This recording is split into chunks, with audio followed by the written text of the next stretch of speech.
नमस्कार, खबर मध्य प्रदेश आप देख रहे हैं। लोकमंच न्यूज में आपका स्वागत है। मैं हूं आपके साथ सुरभि राजपूत।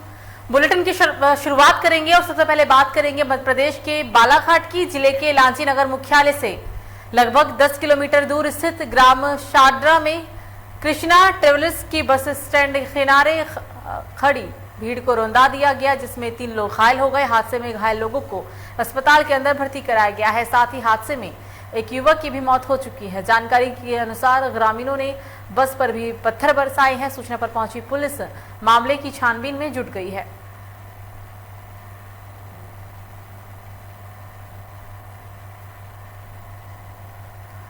तो राजधानी के शौर्य स्मारक पर शहीदों को पुष्प चक्र अर्पित किया गया। आजादी के अमृत महोत्सव पर गृह मंत्री डॉक्टर नरोत्तम मिश्रा ने जिला पुलिस और विशेष सशस्त्र पुलिस बल की राष्ट्रीय एकता दिवस मोटरसाइकिल रैली को शौर्य स्मारक से हरी झंडी दिखाकर रवाना किया है। रैली में शामिल 33 जवान 1760 किलोमीटर की यात्रा कर प्रदेश के विभिन्न स्थानों में शहीदों को जाकर पुष्पांजलि अर्पित कर 31 अक्टूबर को पुनः भोपाल लौटेंगे।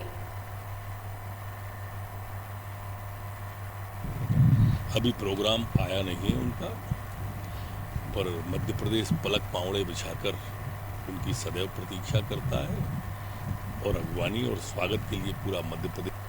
तो जिले में खुलेआम खाद व्यापारी ब्लैक में खाद में श्रेणी में और किसान परेशान होकर आत्महत्या करने पर मजबूर हो रहा है। यहाँ तक कि जगह जगह लोगों द्वारा, जनप्रतिनिधि द्वारा हड़ताल चक्का जाम किया जा रहा है। फिर भी भाजपा सरकार में किसानों की सुध लेने वाला कोई भी नहीं है। तब तो आज भी छतरपुर जिले किसान खाद के लिए मोहताज है। यहाँ तक कि प्रदेश के मुखिया शिवराज सिंह चौहान खजुराहो से पन्ना एवं पन्ना से खजुराहो निकल रहे हैं, लेकिन जनता को खाद दिलाने में नाकाम सिद्ध हो रहे हैं। जिले में डीएपी की बोरी सरकारी रेट 1200 रुपए की करीब है, लेकिन व्यापारियों द्वारा 1600 रुपए में इसे बेचा जा रहा है और जिले के आला कमान अधिकारी आंखों में पट्टी बांधकर कुंभकर्णी निद्रा में सो रहे हैं। इस चीज़ का आंदोलन था आपका? आज हम लोग बमीटर सोसाइटी गए, वहाँ पे देखा कि खाद डीएपी में बहुत ज़्यादा वितरण में भर्रा चल रहा है। यहाँ पे आरएसएस और भारतीय जनता पार्टी के चेहरा देख के यहाँ पे वितरण किया जा रहा है। तो हम लोगों ने देखा, सुना, तब वहाँ गए, किसानों की परेशानी सुनी और उनसे बात भी की। तो काफ़ी यहाँ भर्रा पाया गया। इसी के बारे में हम लोगों ने आंदोलन किया। अगर आगे से फिर से ऐसा होगा तो आप अगर आगे से ऐसा होगा तो हम लोग धरने पे बैठेंगे और शिवराज सरकार के खिलाफ आंदोलन भी करेंगे। तो जिले के पास शहीद परिवार को एसपी संतोष सिंह, संसदीय सचिव अंबिका सिंह देव, जिला सत्र न्यायाधीश आनंद कुमार ध्रुव के हाथों शॉल श्रीफल देकर सम्मानित किया गया है। खोरिया पुलिस अधीक्षक संतोष सिंह ने कहा है कि 21 अक्टूबर को संपूर्ण भारतवर्ष में प्रतिवर्ष शहीद दिवस का आयोजन किया जाता है। तो ये तस्वीर मध्य प्रदेश के कोरिया से है। यहाँ पर संसदीय सचिव अंबिका सिंह, जिला सत्र न्यायाधीश आनंद कुमार ध्रुव के हाथों से श्रीफल देकर सम्मानित किया गया। पुलिस अधीक्षक संतोष सिंह ने इस दौरान कहा है कि हर साल 21 अक्टूबर को पूरे देश में शहीद दिवस मनाया जाता है और जगह जगह शहीदों को श्रद्धांजलि दी जाती है।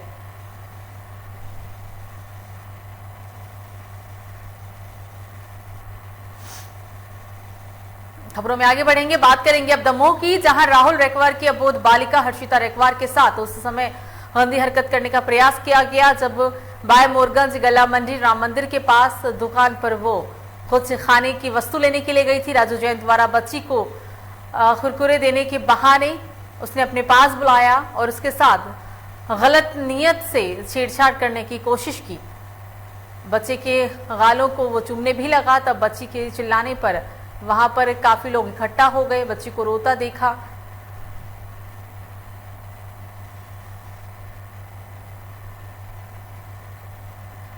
हमारे दमोह के मोरगंज गल्ला मंडी में हमारी समाज की बिटिया के साथ वहाँ पर जो दुकान संचालक है, आप लोग पीछे हो जाए, जितने घर की आप लोग 15 तारीख को मोरगंज गल्ला मंडी में हमारी समाज की बिटिया जो वहीं पर खेल रही थी और इस बाजार में यहाँ दुकान है, दुकान पर कुरकुरे के बहाने से एक वृद्ध है जो जैन समाज का व्यक्ति है, उसने बुलाया और बेटी के साथ जिस प्रकार से अश्लील गंदी हरकतें की, निश्चित रूप से प्रथम दृष्टया कृत्य पास्को एक्ट में आता है। परिजनों ने थाने में मामला दर्ज किया। संबंधित थाना प्रभारी जो महिला सेल में हैं, उन्होंने परिजनों के लिए गुमराह करते रहे कि आरोपी को पकड़ लिया है, आरोपी को हमने जेल भेज दिया है, और परिजन लगातार परेशान होते रहे। लेकिन जब पता किया कि आरोपी के लिए पास्को की धारा 9/10 में उसे मामला दर्ज किया है और उसे थाने से छोड़ दिया गया है, इतने गंभीर अपराध में यदि पुलिस के द्वारा व्यक्ति के लिए बचाने का प्रयास किया गया है, पास्को एक्ट की जो धारा है 7/8 उसके तहत कार्रवाई नहीं की गई है, तो इससे बड़ा कोई गंदा कृत्य पुलिस का नहीं हो सकता है।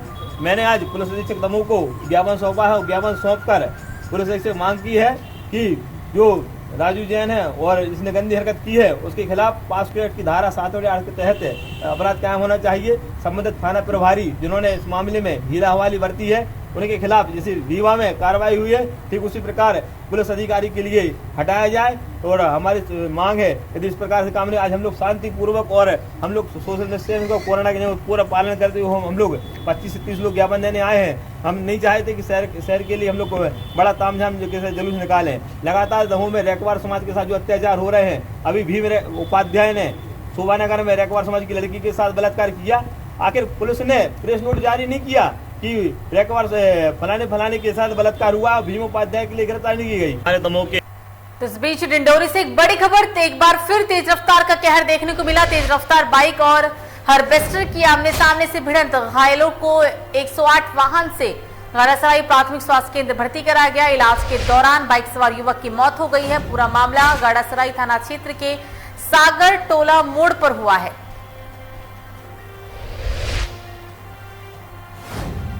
तो ये पूरा मामला आपको बता रही है, जहां तेज रफ्तार के कारण बाइक सवार की घटनास्थल पर ही मौत हो गई। हालांकि घटना के बाद से ही परिजनों का रो रो कर बुरा हाल है। ये पूरा मामला तेज रफ्तार के कारण घटित हुआ है।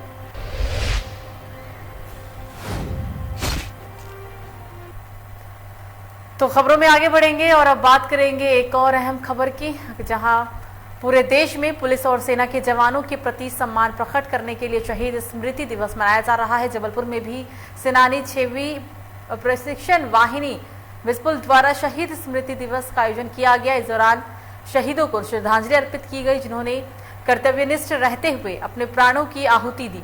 पूरे देश में पुलिस एवं पैरामिलिट्री फोर्स के 377 जवानों में प्रदेश के 15 जवान कर्तव्य की बेदी पर देश के नाम जान कुर्बान कर दी। ऐसे वीर जवानों की शहादत को अमर जवान जबलपुर में सेनानी 6वीं प्रशिक्षण वाहिनी बिस्पल पुष्प चक्र अर्पित कर श्रद्धांजलि अर्पित किया। आज पुलिस कमेमोरेशन डे परेड है। इसमें लगभग पूरा देश में कितना लोग शहीद हुआ है तो उन लोग का नाम आज पढ़ा गया है और सबका उन लोग का आज याद भी किया गया है कितना लोग शहीद हुआ है। पूरा टोटल मध्य प्रदेश से लगभग 15 लोग हैं तो उन लोग भी शहीद हुआ है, उनको भी नाम इसमें शामिल है। तो इसी अवसर पर पूरा पुलिस के सब लोग इनको सम्मान किया गया है। आज मुख्य अतिथि में हमारा आईजी साहब जबलपुर उमेश जोगा साहब आज आए थे, उनके माध्यम से आज कार्यक्रम में आज समाप्त हुआ है।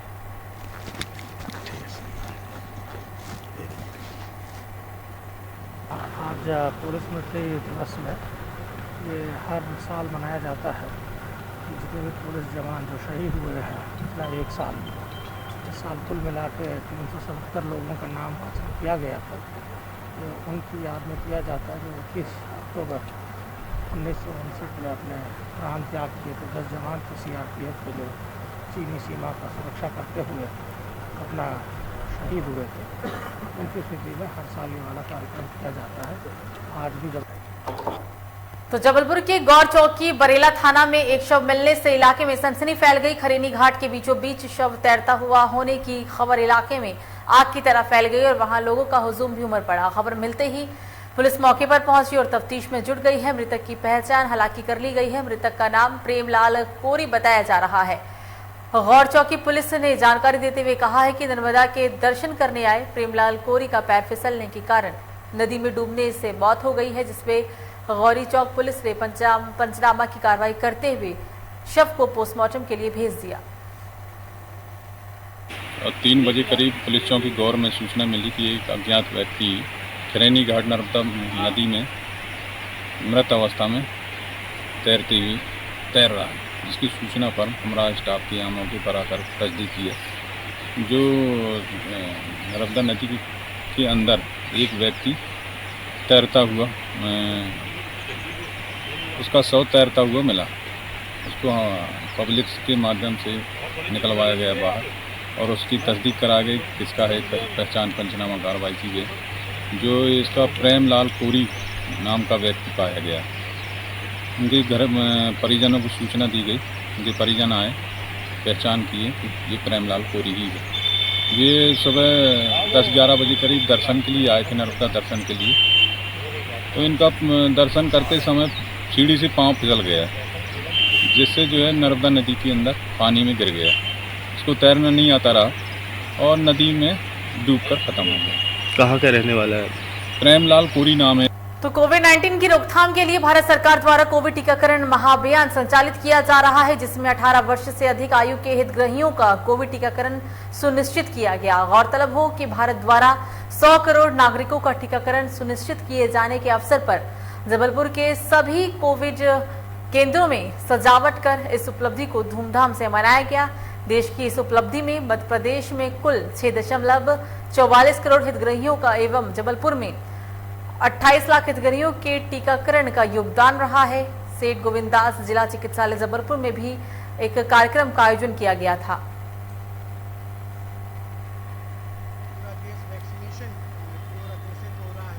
वर्तमान में जबलपुर की क्या स्थिति है, क्या उपलब्धि?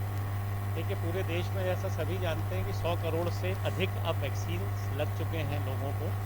इसी के साथ मध्य प्रदेश में भी करीब 6 करोड़ 75 लाख लोगों को वैक्सीन लग चुका है, पहला डोज पूरा हो चुका है।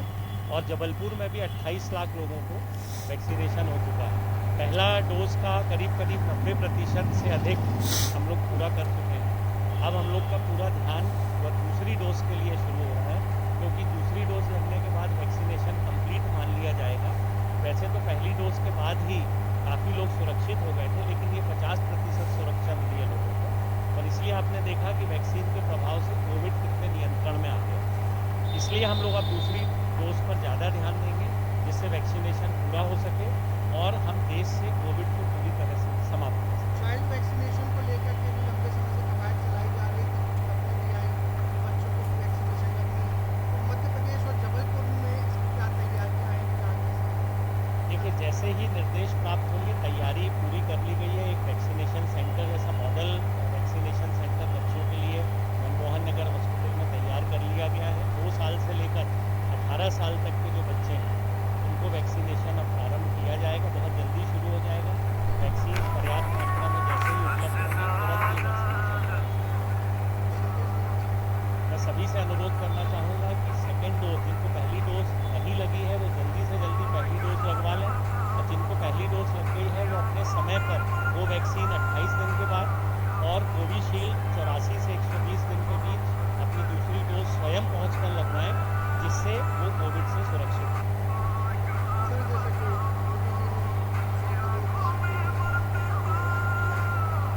सभी धीरे धीरे फुल्ली वैक्सीनेशन की तरफ, जबलपुर की क्या स्थिति है, क्या माहौल है? निश्चित रूप से आज जो 100 करोड़ का आंकड़ा हमारे देश ने हासिल किया है, ये पूरे विश्व में हमारे सभी के लिए गर्व की बात है। एक समय था कि कोविड को लेकर हम सभी घबराते थे, वैक्सीनेशन की दूर दूर तक सोच नहीं थी। हमारे देश में इतनी क्षमता है, हमारे वैज्ञानिकों ने कम समय में वैक्सीन का ईजाद किया और 16 जनवरी से जो ये मास वैक्सीनेशन चालू हुआ, आज हम 100 करोड़ के आंकड़े को पहुँच पाए। इसमें हमारे मध्य प्रदेश का और हमारे जबलपुर शहर का भी अहम रोल है। मध्य प्रदेश में लगभग 6 करोड़ 75 लाख लोग वैक्सीनेट हुए हैं। इसी तरह जबलपुर में भी 19,30,000 को सेकेंड डोज और लगभग 7,80,000 की सेकेंड डोज करवाई। तो हमारा भी आप लोगों का सभी का सहयोग रहा तो आज ये हम आंकड़ा छोड़ रहे हैं। इस वैक्सीनेशन को लेकर के लंबे समय से कवायद चल रही है, जैसी खबरें आ रही हैं कि बच्चों को भी वैक्सीनेशन करिए, तो जबलपुर कितना मुस्तैद है इस विषय पर? देखिए, जबलपुर तो हिंदुस्तान में सबसे आगे है। हमने कोविड वैक्सीनेशन के लिए जो एक विशेष स्थान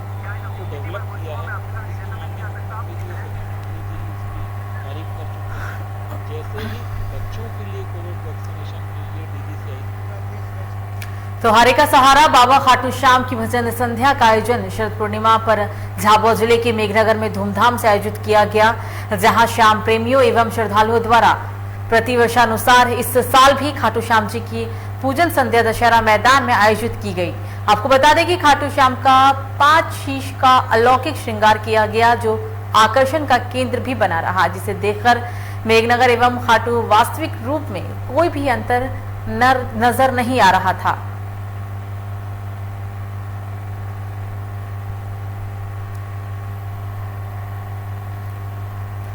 तो मंदसौर जिले के शामगढ़ थाना क्षेत्र के गांव नारिया खुर्द में एक दिल दहला देने वाली घटना सामने आई है। एक भतीजे ने अपनी सगी चाची को डायन बताकर उसकी तलवार से गर्दन काट डाली। आरोपी सुबह अपनी चाची से किसी बात को लेकर विवाद हो गया था। पहले भी हालांकि जमीन को लेकर विवाद की बात सामने आ चुकी है। आपको बताते चले कि महिला के पति की भी पहले करंट लगाकर हत्या कर दी गई थी।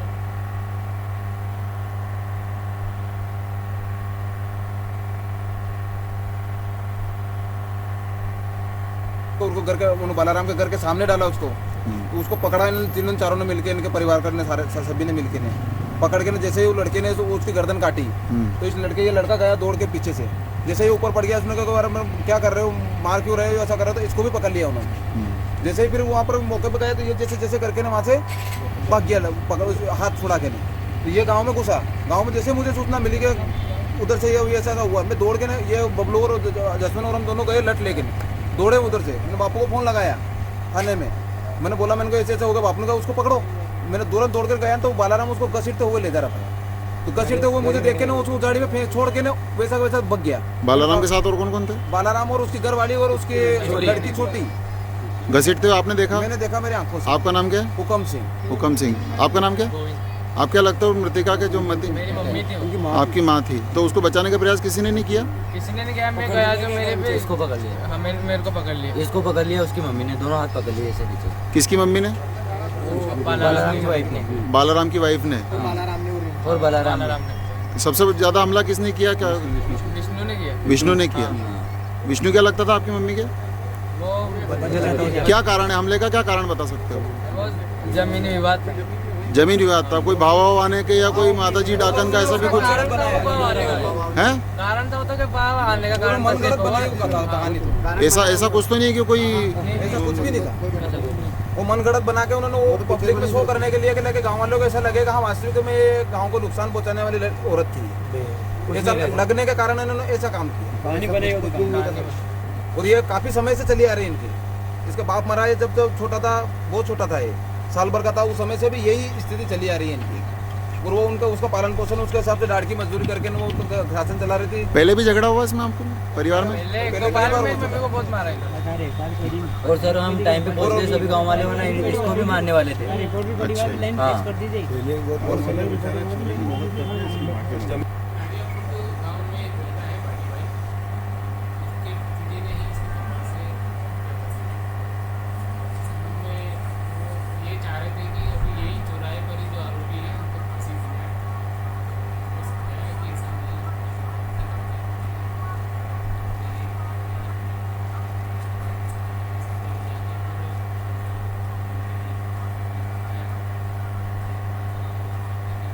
सर हत्या का क्या कारण समझा?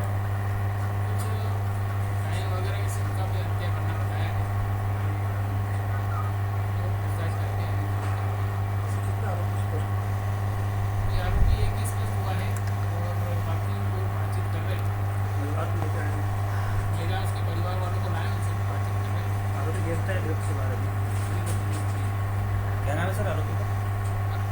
तो पूरे देश में टीकाकरण को लेकर महाअभियान चलाया जा रहा है। इसी कड़ी में जिला मंडला में कलेक्टर मंडला हर्षिता सिंह के कुशल नेतृत्व में, कुशल मार्गदर्शनों में पूरे जिले में वैक्सीनेशन को लेकर गंभीरता से सभी विभागों को साथ लेकर कैंप लगाए गए। आंगनवाड़ी कार्यकर्ता, आशा कार्यकर्ता, जन अभियान परिषद के वॉलंटियर, जिला समन्वयक, ब्लॉक समन्वयक, स्वास्थ्य कार्यकर्ता, पंचायत सचिव, रोजगार सहायता, प्रशासनिक पूरा अमला इसमें लगा हुआ है। प्रथम डोज लगभग 100% पूरा हो चुका है। अब दूसरे डोज लगने भी शुरू हो गए हैं। जहां पहले गांव में गांववासी वैक्सीनेशन के नाम से डरते थे, लेकिन अब बढ़ चढ़कर सभी इसमें हिस्सा ले रहे हैं।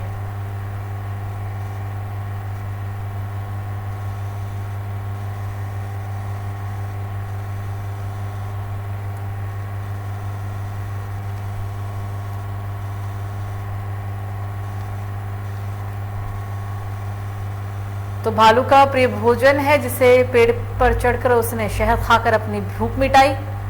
एक भालू अपने बच्चों सहित फिल्टर प्लांट के नजदीक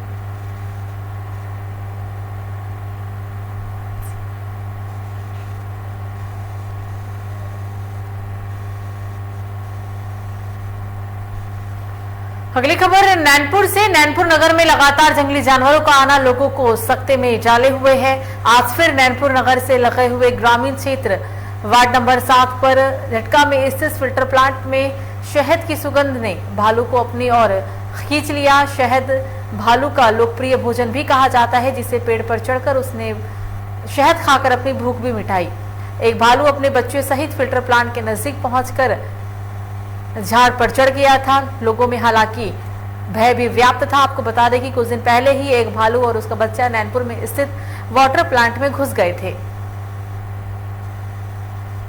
गांव के आसपास जो है भालू घूम रहे थे, तो उस समय में तो ऐसा हमें समझ में नहीं आया कि हो सकता है भूले भटके आ गए होंगे। तो अपन ने लोगों को सतर्क किया कि भाई थोड़ी सी सावधानी से आप लोग जो है चलें, देख करके चलें, रात में ज़्यादा मत करें और अपनी सावधानी रखें। फिर अभी 16 तारीख को जो है ये इटका ग्राम में जो है वाटर फिल्टर जो कैंपस है उसके अंदर देखा गया, तो हम लोगों को जानकारी मिली कि यहाँ पे भालू जो है घुस करके बैठा हुआ। तो हमने समस्त हमला को लगा दिया, वहाँ पे आसपास देखे, पूरे खोजे, तो देखा पर वो एक जगह बैठा हुआ। तो दिन भर उसको देखते रहे, उसकी रखवाली करते रहे। तो शाम को वो निकला तो उसको जो है निकाल करके और सुरक्षित बाहर खदेड़ा गया। इसके पश्चात फिर आज सुबह वहीं के कर्मचारी जो वाटर फिल्टर में रहते हैं उन्होंने फिर बताया कि साहब आजकल जो भालू दिखा है और यहाँ पे आकर के मधुमक्खी को उड़ा है, खाना है और पेड़ में फंस जाता है। फिर जब हमने कर्मचारियों को भेजा तो वहाँ पे जो है दिखा नहीं भालू, मगर उसके जाने आने के निशान पर हमें मिले। तो आज दिन भर से हमने यही सर्च कर रहा है, देख रहा है और ये उच्च अधिकारियों को हमने पूरी जानकारी दे दी है कि साहब यहाँ पे जो है भालू एक लगभग 15 महीने दिन से कंटिन्यू यहाँ पे नज़र आ रहा है। तो उसके लिए ऐसे कोई उचित मार्गदर्शन दो ताकि उसको शिफ्ट कर सकें। तो अधिकारी हमारे जो है निर्देश देते जा रहे हैं कि आप लोग जो है सतर्कता से उसकी देखरेख करें और उसको उसके मूवमेंट को नज़र करते हुए जो नज़र में रखें और उसके बाद हमें जानकारी दें। तो हमारे वरिष्ठ अधिकारी जो है भोपाल से भी बात किए हैं, वाइल्ड लाइफ कान्हा से भी बात कर रहे हैं आगे शिफ्ट करने के लिए। और आज रात में अगर जैसा भी हमें नज़र आएगा तो हम फिर अभी बताएंगे साहब को, फिर आगे कल बताएंगे क्या करना। तो जनहानि नहीं हुई है ऐसी कोई, ऐसा समझ में नहीं आया। लोगों ने ये भी नहीं बताया कि मतलब जो। तो नरसिंहपुर जिले की ग्राम पंचायत बरमान के पीछे शासकीय कन्याशाला स्कूल में छोटी छोटी बालिकाएं शिक्षा प्राप्त करती है। इस स्कूल में असामाजिक तत्वों द्वारा रात में दारू पी जाती है और वहां पर रोजाना दारू की बोतलें भी फेंकी जाती है, जिनको सुबह स्कूल खोलते ही स्कूल के मास्टर द्वारा बोतलों को उठवाकर फेंका दिया जाता है। स्कूल प्रशासन अनेकों बार आवेदन और सूचना दे चुका है कि उनके स्कूल परिसर में दारूखोरी की जाती है, लेकिन इतनी शिकायतों के बावजूद कोई भी कार्रवाई नहीं की गई। ये बरमान का कन्याओं का स्कूल है। यहाँ पर सूचना मिली है कि शाम को यहाँ पर जाम खोलते हैं, दारूखोरी होती है। असामाजिक तत्व दीवार को लान कर यहाँ पर दारूखोरी करते हैं और यहाँ पर खुला हुआ परिसर है। दीवार तो नाम मात्र की है, 5 साल में ये दिख रहा है कि दीवार यहाँ पर नहीं बनाई गई है। कन्याओं की व्यवस्था के लिए यहाँ कोई भी सुरक्षा व्यवस्था नहीं है। आइए चलते हैं, यहाँ के लोगों से बातचीत करते हैं कि यहाँ पर शराबखोरी कब से हो रही है और क्यों की जा रही है। इस विषय में मेरा ये कहना है कि बरमान एक उत्सव भूमि और जहाँ जहाँ अपने शासकीय शाला हैं वहाँ पे रियल में असामाजिक तत्व व्यवस्था है। इसके विषय में पुलिस चौकी में भी अपन 1-2 बार कमेंट कर चुके हैं कि या तो गश्त लगाई जाए या इन्हें रोका जाए। कन्याशाला स्कूल में जी आपने ग्राम पंचायत के सरपंच को मौखिक रूप से शिकायत की है जी, किस बारे में शिकायत की? हमने सर लिखित रूप में शिकायत की है कि हमारे विद्यालय में हम लोग 5 बजे के बाद में यहाँ पर बहुत ज़्यादा माने जो आवारा तत्व हैं यहाँ पर आकर माने शराबखोरी करते हैं और यहीं पे माने सब दारू के पौगे वगैरह यहाँ पर डाल जाते हैं। हम लोग जो है प्रतिदिन हम ही स्वयं अपने हाथों से इसकी साफ़ सफाई करते हैं, सर करते हैं, हम करते हैं और यहाँ पे प्रतिदिन उनको जलवाती है। किस जगह से आते हैं दारू को?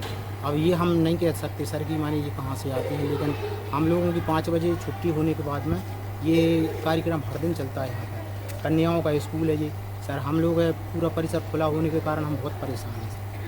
परिसर कब से खुला है? यहाँ पर बाउंड्री वाल सर ये टूटी हुई और ये बहुत समय से टूटी है सर, ऐसी हालत में हम देख रहे हैं इसको। कितने वर्ष हो गए? करीब हमको यहाँ पर 5 वर्ष हो गए सर आए हुए इस विद्यालय में, तब से हम इस बाउंड्री को इसी हालत में देख रहे हैं सर। इसके लिए हमने आवेदन भी दिए हैं लेकिन इस पर कोई कार्रवाई नहीं हुई है।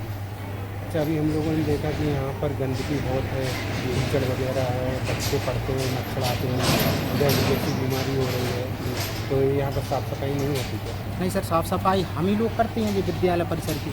अब यहाँ चपरासी वगैरह तो है नहीं है, तो अब CO साहब का जो आदेश है, निर्देश है कि भाई विद्यालय परिसर साफ स्वच्छ होना चाहिए, तो प्रतिदिन हम ही लोग इस कचरे को साफ करवाते करते हैं, हम लोग हाथों से जलवाते हैं। आपने ग्राम पंचायत के सरपंच को कभी यहाँ पर लिखित शिकायत दी? हाँ सर, लिखित शिकायत दी है। पहले जो पुराने CO साहब थे तो उनके समय में यहाँ माने पंचायत के माध्यम से यहाँ जमादार आता था, हर सप्ताह यहाँ माने शौचालय, बाथरूम इत्यादि साफ़ सफाई करते थे, परिसर को भी झाड़ू लगाते थे। लेकिन अब ये काफ़ी समय से सर ये प्रक्रिया बंद है और हम लोगों के सर अभी माने जो खाते हैं वो भी 0 बैलेंस हो गए हैं, तो पैसे से हम लोग कुछ नहीं निकाल पा रहे हैं।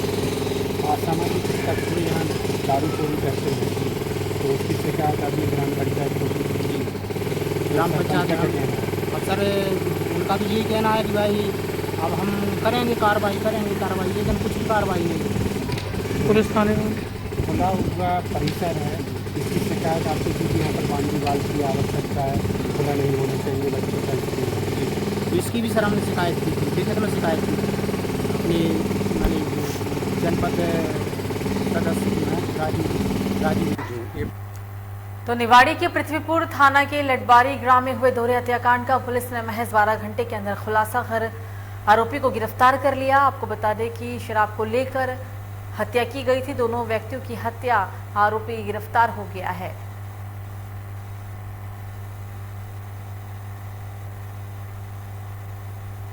तो लोगों की हत्या कर शव को फेंक दिया गया था। मृतक सूर्य ढीमर हत्या आरोपी शिवदयाल का चाचा ही निकला और भतीजे ने ही अपने चाचा की हत्या करवाई थी।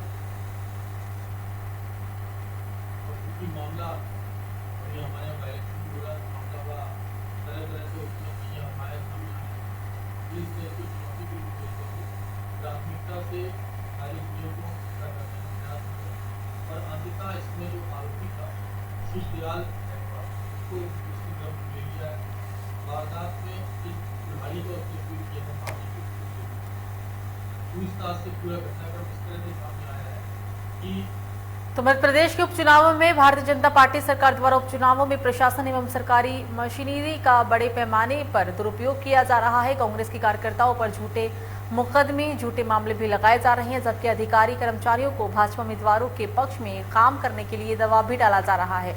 इस मामले में निर्वाचन आयोग को संज्ञान लेना चाहिए एवं निष्पक्ष चुनाव के लिए कार्रवाई भी करना चाहिए।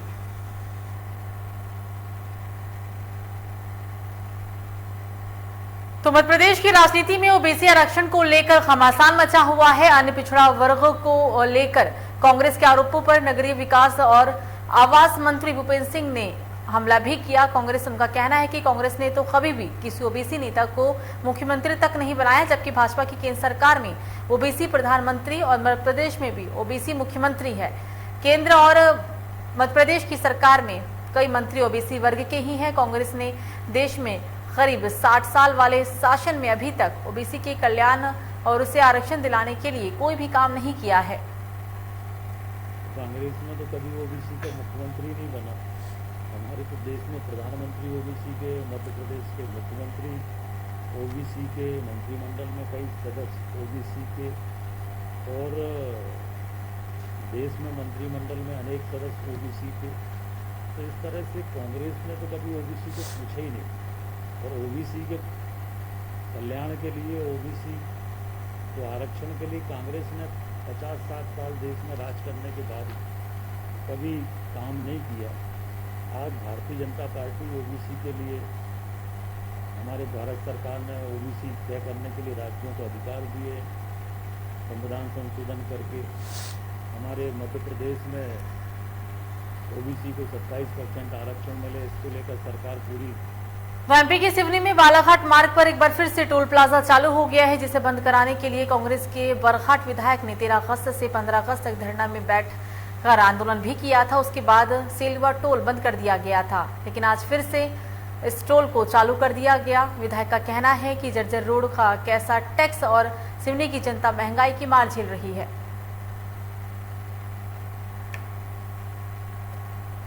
तो फिलहाल बुलेटिन में मुझे दीजिए इजाजत। लोकमंच न्यूज़ पर खबरों का सिलसिला जारी रहेगा। नमस्कार।